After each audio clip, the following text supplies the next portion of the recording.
А на екстремно ниски температури стојат препораките граѓаните да водат грижа за своите водомери.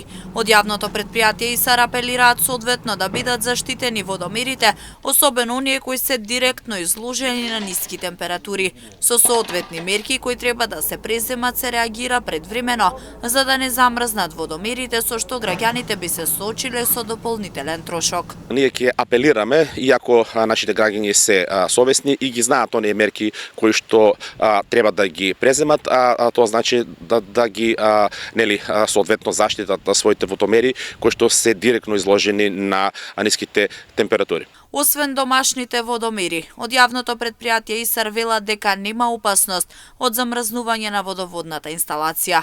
Додаваат дека и покрај дефектите кои се случуваат деновиве, сите цевки соодветно се заштитени и не се оставени директно изложени на ниски температури за да замрзнат. Конкретно за подземната водоводна инсталација не постои опасност од мрзење, а на оние места каде што деновиве имаме дефекти на водоводната мрежа, навремено ги санираме и ги заштитуваме тие цевки да не бидат изложени на овие временски услови.